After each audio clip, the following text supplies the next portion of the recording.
Welcome student. Today we discuss algebraic expression.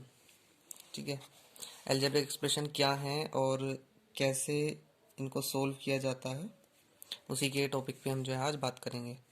देखो, algebraic expression पता होने से पहले सबसे पहले आपको पता होना चाहिए कि रेशनल नंबर क्या होते हैं।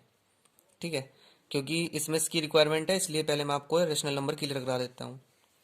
If the number is in the form of p upon q where p and q are integers and q is not equal to zero. अगर आपका कोई भी नंबर p अपॉन q की फॉर्म में हो और जो q है, जो नीचे वाला है, इट मीन्स डिनोमिनेटर, अगर वो जीरो के इक्वल नहीं है, तो आप क्या कह सकते हो कि जो गिवन नंबर है वो क्या है, आपके पास एक रेशनल नंबर है। ठीक है, p अपॉन q से मतलब क्या है, p अपॉन q से मतलब 6/7। तो ये p है और नीचे वाला क्या है, q। बस ये जीरो नहीं होना चाहिए, अगर नीचे जीरो है तो वो एक रेशनल नंबर नहीं है।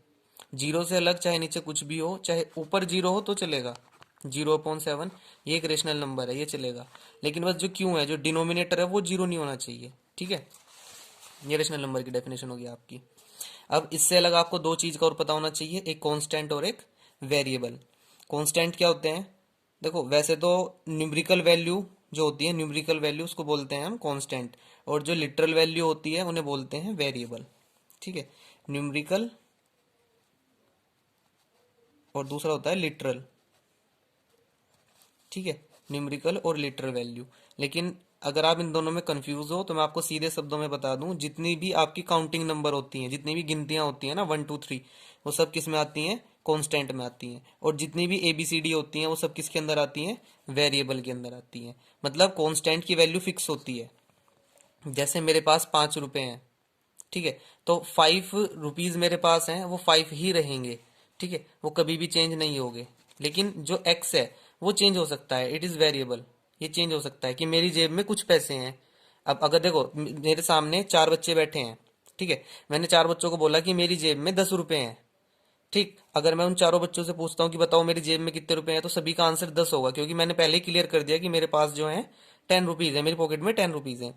लेकिन अगर मैं बोलता हूँ उन्हीं 4 स्टूडेंट से, अगर मैं बोलता हूँ कि मेरी जेब में कुछ पैसे हैं या कुछ रुपए हैं, आप बताइए कितने हैं, तो सबके आंसर अलग अलग हो सकते हैं। कोई कहेगा, हो सकता है कि सर आपके पास 100 रुपए हो, कोई कहेगा सर आपके पास 2 रुपए हो, आपके पास हो ही ना। एक्स की वैल्यू अलग अलग हो सकती है। ठीक है, मैथमेटिकली अगर मैं बात करूं तो x+4 = 0 और x+7 = 0। तो यहाँ से x की अलग अलग वैल्यू आएंगी, इसको सोल्व करोगे तो x इक्वल्स टू कितना आएगा, -4। +4 इधर जाके क्या हो जाएगा, -4। और यहाँ से अगर मैं x निकालूंगा तो x कितना आएगा, -7। मतलब इसी x की दो वैल्यूज आई, यहाँ पे -4 और यहाँ पे -7, क्योंकि ये वेरिएबल है। तो हम कह सकते हैं कि जो आपके वेरिएबल होते हैं उनकी वैल्यू फिक्स नहीं होती, लेकिन जो कांस्टेंट होते हैं उनकी वैल्यूज फिक्स होती है। जैसे 7y के अंदर अगर मैं आपसे पूछूं कांस्टेंट क्या है और वेरिएबल क्या है, तो 7 is constant and y is variable. यहाँ पे बात करूं मैं तो वेरिएबल क्या है, w इज वेरिएबल, और कांस्टेंट क्या है इसके साथ, वेरी गुड, इसके साथ 1 है ना। ये मत सोचना कुछ नहीं है, इसके साथ 1 है, और 1 क्या हो जाएगा आपका, कांस्टेंट। अब एल्जेब्रिक एक्सप्रेशन की बड़ी सिंपल सी डेफिनेशन, आपको ज्यादा याद या रटने की जरूरत नहीं है, बड़ी सिंपल सी बात है कि कांस्टेंट इनटू वेरिएबल और वेरिएबल की पावर रेशनल नंबर। ठीक है, ध्यान से देखिएगा, कांस्टेंट इनटू वेरिएबल और वेरिएबल की पावर रेशनल नंबर। अगर कोई भी टर्म इस फॉर्म में लिखी गई है तो वो एक क्या है, एल्जेब्रिक एक्सप्रेशन है। ठीक है, जैसे कुछ एग्जांपल ले लेते हैं।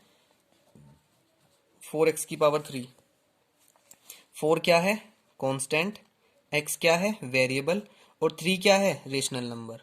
अब कुछ बच्चे सोच रहे होंगे सर ये तो p/q की फॉर्म में है ही नहीं। बेटा 3 के अगर अपॉन में 1 लगा लो तो कोई फर्क थोड़ी हो जाएगा। 3/1 इज ऑल्सो 3, 3 तो लिखा है ये, लेकिन अपॉन में 1 लगा के क्या बन गया, p/q। ठीक है, तो ये भी एक क्या है, रेशनल नंबर है। अब कुछ टर्म्स दी गई हैं इसके अंदर। पहला क्या कह रहे हैं, मोनोमियल। मोनोमियल क्या होता है, सिंगल टर्म, सिर्फ एक टर्म, मोनोमियल। बाइनोमियल 2 टर्म, जैसे जिसमें 2 टर्म हो, एक टर्म ये रही और एक टर्म ये रही।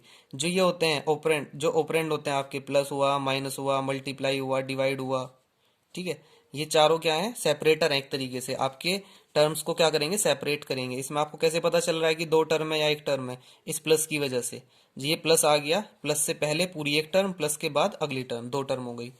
ट्राइनोमियल में क्या होता है, 3 टर्म होती हैं, जैसे 2x plus 3y plus 4z, तो उसमें कितनी टर्म हो गई, 3 टर्म हो गई, ठीक है। क्वाड्रिनोमियल में क्या होती है, 4 टर्म्स होती हैं, जैसे 4x plus 9y plus 6z plus 11w, कुछ भी ले लो कोई दिक्कत नहीं। इसमें कितनी टर्म है, 1 टर्म, 2 टर्म, 3 टर्म, 4 टर्म, जरूरी नहीं हर बार प्लस हो, माइनस लगा दो, 9y माइनस 6z। तो प्लस माइनस क्या करें, आपके सेपरेटर का काम करेंगे और यहाँ से आपको नंबर ऑफ टर्म्स का पता चलेगा, ठीक है। 2 या 2 से ज्यादा टर्म हो जाती है तो उस चीज को हम बोल देते हैं पोलिनोमियल, पोलिनोमियल। हालांकि पोलिनोमियल की खुद की एक डेफिनेशन है, कांस्टेंट इनटू वेरिएबल की पावर होल नंबर, पर लेकिन अभी आप ज्यादा डीपली ना जाएं, बस सिर्फ इतना याद रखें, 4 से ज्यादा टर्म हो गई या 2 से ज्यादा टर्म हो जाए तो सब पोलिनोमियल के अंदर आ जाते हैं, ये सब पोलिनोमियल के अंदर आते हैं, ठीक है जी। अब इसमें एक चीज आती है लाइक टर्म और अनलाइक टर्म। तो लाइक टर्म क्या होती है, एक जैसी, और अनलाइक मतलब अलग अलग। अब देखो इसमें एक बहुत ही अच्छी बात होती है कि like term can be added और सब्ट्रैक्टेड, और unlike term can not be added, मतलब एक जैसी टर्म को आप जोड़ सकते हो, घटा भी सकते हो, लेकिन अनलाइक टर्म को आप ना तो जोड़ सकते और ना ही घटा सकते। जैसे फॉर एग्जाम्पल यहाँ पे मेरे पास एक पेंसिल रखी हुई है और एक पेन रखा हुआ है। अगर मैं आपसे पूछने लगूं, रुक जा भाई, अगर मैं आपसे पूछने लगूं कि बताइए क्या है, तो आप क्या बोलोगे कि एक पेन और एक पेंसिल। अब साथ में मैंने एक पेन और रख दिया, अब आपसे पूछूं कि अब क्या है, तो अब आप बोलोगे 2 पेन 1 पेंसिल। आपने 2 पेन बोले, देखो सुनो समझो ध्यान से, आपने 2 पेन बोले, पहले क्या बोला था, 1 पेन 1 पेंसिल, और अब क्या बोला आपने कि 2 पेन 1 पेंसिल।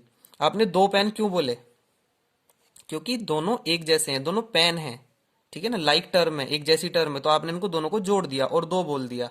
आपने ऐसा तो नहीं बोला कि 1 पेंसिल 1 पेन 1 पेन, ऐसा तो नहीं बोला, आपने क्या बोला, 2 पेन 1 पेंसिल, ठीक। तो लाइक टर्म जो होती हैं वो एक साथ जुड़ सकती हैं, घट भी सकती हैं, लेकिन अनलाइक टर्म जुड़ और घट नहीं सकती, ठीक।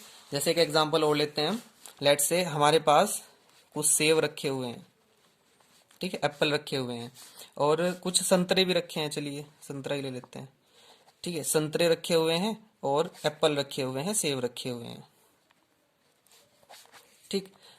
अगर यहाँ पे 2 एप्पल और 1 संतरा है तो आप क्या बोलोगे कि 2 एप्पल 1 ऑरेंज, 2 एप्पल 1 ऑरेंज, ठीक है। अगर मैं 1 एप्पल और बढ़ा देता हूं, अब आपसे पूछता हूं कि अब कितने, अब आप क्या बोलोगे 3 एप्पल 1 ऑरेंज, ठीक है। ऐसा तो नहीं आपने ऐसा बोला कि 1 ऑरेंज 1 एप्पल 1 एप्पल 1 एप्पल, क्योंकि एप्पल एक लाइक टर्म है, एक जैसी टर्म है, इसलिए आपने इसको प्लस कर दिया, लेकिन संतरे के साथ सेब को प्लस नहीं कर सकते, ठीक है। अब मैथमेटिकली देखते हैं, 4x plus 3x plus 2y, ये लिखा हुआ है।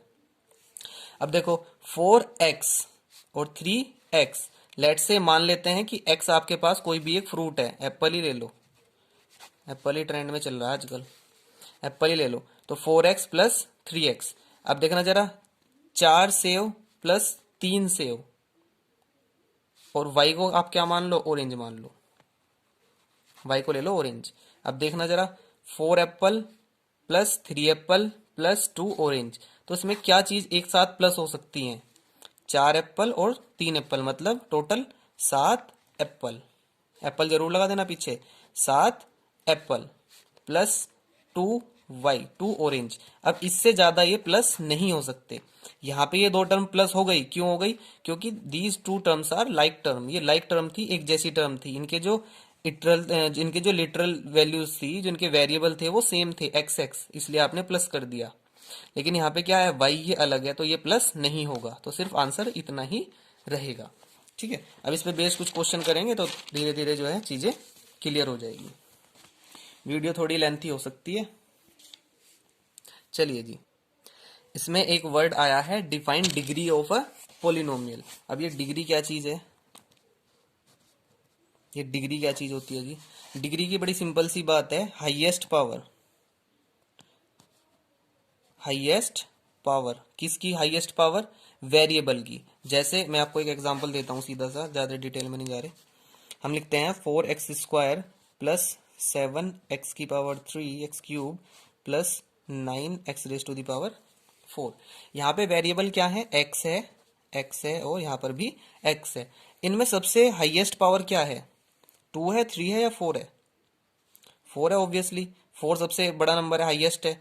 तो जो भी आपके सामने कोई भी एक कॉम्बिनेशन दिया हुआ है टर्म्स का, जिसको हम पॉलिनोमियल कह रहे हैं, इसमें जो हाईएस्ट पावर होती है वेरिएबल की, उसी को क्या कहा जाता है? डिग्री ऑफ द पॉलिनोमियल कहा जाता है, कि यही इस पॉलिनोमियल की डिग्री है। ठीक है, कुछ बुक से ही एग्जांपल ले लेते हैं। जैसे ये आपको दिख रहा होगा 5x cube plus 7x² plus 3x plus 1। ठीक है, इस वाले की बात कर रहा हूं मैं, इस पोर्शन की। ये आपको दिख रहा होगा। इसमें हाईएस्ट पावर देखो, वेरिएबल कहाँ है? x x x, ये वेरिएबल है। अब इसमें हाईएस्ट पावर क्या है? यहाँ पे तो 1 है, यहाँ पे 0 1, यहाँ पे 2, यहाँ पे 3। तो हाईएस्ट क्या है? 3। तो इस पोलिनोमियल की डिग्री क्या होगी? 3 होगी। ठीक है, degree of the polynomial is 3। तो यही चीज पूछ रहे थे कि define degree of A polynomial. तो बड़ी सिंपल सी लैंग्वेज में आप लिख सकते हो कि the highest power of the variable is known as its degree. जो वेरिएबल की हाईएस्ट पावर होती है वही उसकी डिग्री कही जाती है। फिर कह रहे हैं define like and unlike terms. Like और अनलाइक टर्म्स बताइए। तो इसमें आप क्या लिख सकते हो कि like terms are those terms whose variables are same. जिनके वेरिएबल सेम होते हैं वो लाइक टर्म होती हैं, and whose variables are differ are known as unlike term. ठीक है, उसके बाद find the sum of 5ab minus 16ab minus 4ab। तो ये प्लस माइनस वाला कंसेप्ट है, सिंप्लीफिकेशन है। ये मैंने दूसरी वीडियो में समझाया हुआ है प्लस माइनस कंसेप्ट को, वहां पे आप जाके क्लियर कर सकते हैं। फिर भी मैं आपको एक बार बता देता हूँ। 5ab एक टर्म दी हुई है, माइनस 16ab एक टर्म दी हुई है, और माइनस 4ab भी आपको एक टर्म दी गई है। ये 3 टर्म दे रखी है आपको। कह रहे हैं कि इनका सम निकालिए ना, find the sum. Find the sum, sum निकालना है मतलब प्लस करना है। चलिए जी, कर देते हैं प्लस सिंपली।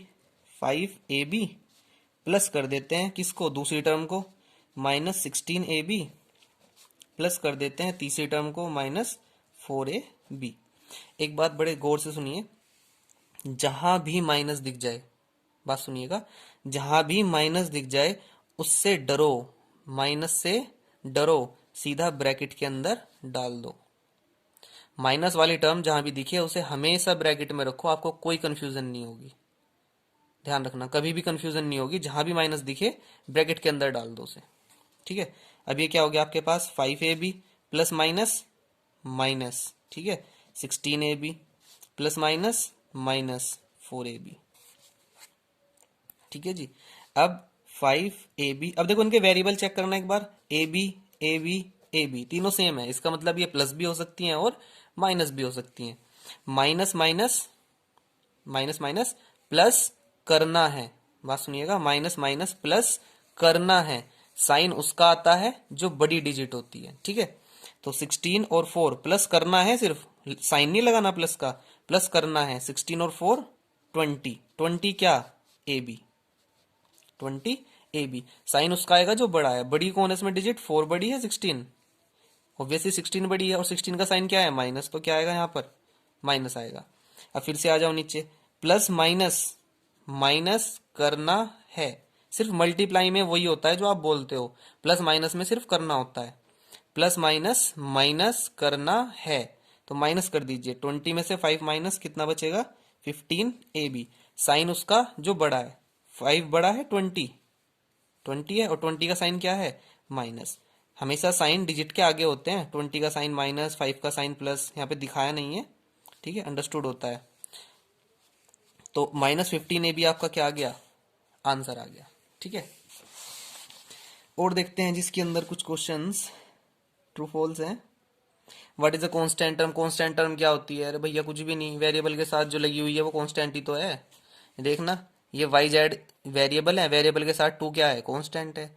जितने भी आपकी न्यूमेरिकल वैल्यूज हैं, गिनतियां हैं, नेचुरल नंबर है 1 2 3, सब कांस्टेंट ही तो हैं। ठीक है, जैसे 4m लिखा हुआ है तो उसमें 4 क्या है? कांस्टेंट है। ये 3mn लिखा हुआ है तो 3 क्या है? कांस्टेंट है। Very easy. ठीक है, एट द अलजेब्रिक एक्सप्रेशन, इसके अंदर भी वही सेम चीज है, एक्स वाई वाई जेड। चलो इसमें थोड़ा सा डिफर है, तो इस क्वेश्चन को भी एक बार करके देख लेते हैं। मैं क्वेश्चन राइट डाउन कर लेता हूँ। 3xy, टाइम बचा लूँ आपका। चलिए जी, क्वेश्चन लिख लिया मैंने। तो 3xy माइनस 7yz कोमा है ना, देखो यहाँ बीच में सेपरेटर है कोमा, 2xy प्लस 2yz, इन दोनों को ऐड करना है। देखो ये एक टर्म है और ये एक अलग टर्म है, बीच में कोमा लगा हुआ है, इन दोनों को ऐड करना है। तो भैया सिंपली एक काम कर दो, प्लस लगा दो बीच में बिना देरी के, ठीक है, बिना देरी किए बीच में क्या लगा दीजिए, प्लस का साइन। अब देखो जी, एक जो चीज एक जैसी है उनको एक तरफ कर लो, घर में नहीं करते क्या यार, घर में जब आप साफ सफाई करते हो तो एक जैसी चीजों को एक साथ रख देते हो। ऐसा थोड़ी है कि कपड़ों की अलमारी में जूते रख दिए, नहीं ना, अलग, जो चीजें एक जैसी है उनको एक जैसी एक तरफ रखते हो, कपड़े अलग जूते अलग। सेम चीज वही यहाँ पे, देखो आप वेरिएबल चेक करो, एक्स वाई ये एक जैसी हैं, इनको एक साथ लिख लो, वाई जेड ये एक जैसी है, इनको एक साथ लिख लो। तो 3xy, करना कुछ नहीं, एज इट इज 3xy, और जी एक्स वाई एक ये रहा, प्लस के साथ है तो प्लस के साथ ही लिखेंगे 2xy, ये माइनस के साथ है तो माइनस के साथ लिखेंगे, ये प्लस के साथ है तो प्लस के साथ लिखेंगे, ठीक है। अब देखो आपने एक्स वाई वाली एक साथ लिख ली और वाई जेड वाली एक साथ लिख ली। अब जो एक जैसी है उनको एक साथ प्लस करेंगे, जो एक जैसी है उन्हें एक साथ प्लस करेंगे। 3xy और 2xy देखो ना प्लस है, ठीक है, तो 3xy 2xy कितना हो गया, 5xy। यहाँ पे आ जाओ, एक प्लस एक माइनस, डरना नहीं बिल्कुल भी ना, प्लस माइनस तो प्लस माइनस माइनस करना है। ये 7yz है और ये कितना है, ये कितना है, शायद 2 लिखना भूल गया मैं यहाँ पे, हाँ जी 2 आएगा, 2yz। तो ये -7y और वाई जेड, और ये कितना है प्लस 2yz। तो प्लस माइनस माइनस करना है, 7 में से 2 माइनस कर दो, 5yz। और साइन किसका आता है, जो बड़ा होता है, वेरी गुड, बड़ा कौन है 7, और 7 का साइन माइनस, वेरी गुड। तो अब देखो ये एक्स वाई है और ये वाई जेड है, दोनों अलग अलग टर्म है। ये मत कर देना 5 और 5 10 एक्स वाई जेड, गलत भैया, अलग है, एक्स वाई अलग है, वाई जेड अलग है, ये कभी भी आपस में सब्ट्रैक्ट नहीं हो सकते, ऐड नहीं हो सकते, क्योंकि अलग अलग टर्म्स हैं, ठीक है। और देखते हैं जिसके अंदर, बाकी बस यही है सभी क्वेश्चन। मैं इनकी डिग्री पावर अलग अलग की है, मैं डरने वाली बात तो कुछ है ही नहीं। कह रहे हैं given the polynomial P x इतना, क्यू एक्स इतना, आर एक्स इतना, 3 पोलिनोमियल दे रखे हैं, ठीक है। एक तो ये वाला दे रखा है, एक ये दे रखा है और एक ये दे रखा है। कह रहे हैं कि कैलकुलेट कीजिए, सोल्व कीजिए किसको, P x plus Q x. तो पी एक्स हमारे पास ये रहा, इसको और क्यू एक्स को इन दोनों का आपस में क्या करना है, प्लस करना है। इसमें भी एक्स की 3 है, इसमें भी एक्स की 3 है, इसमें एक्स स्क्वायर है, इसमें भी एक्स स्क्वायर है, इसमें एक्स है, इसमें भी एक्स है, ये कॉन्स्टेंट, ये कॉन्स्टेंट। तो जो एक जैसे हैं उन्हें जोड़ दो, जो अलग अलग हैं उन्हें छोड़ दो, सीधी सी बात, जोड़ दो छोड़ दो, बात खत्म, ठीक है। कर लेना, बाकी सब क्वेश्चन सेम है, ठीक है। और बाकी आप वीडियो को शेयर कर देना अपने जो भी कलीग्स आपके स्टूडेंट हैं, एग्जाम आ रहे हैं बच्चों के, तो जितने भी फ्रेंड हैं आप उनको शेयर कर दो, स्टेटस पे चिपका दो। चलिए, और कोई दिक्कत हो तो बता देना मुझे, कोई पर्टिकुलर क्वेश्चन अगर आपको पूछना है तो बता देना, है ना। ओके बच्चों, बाय।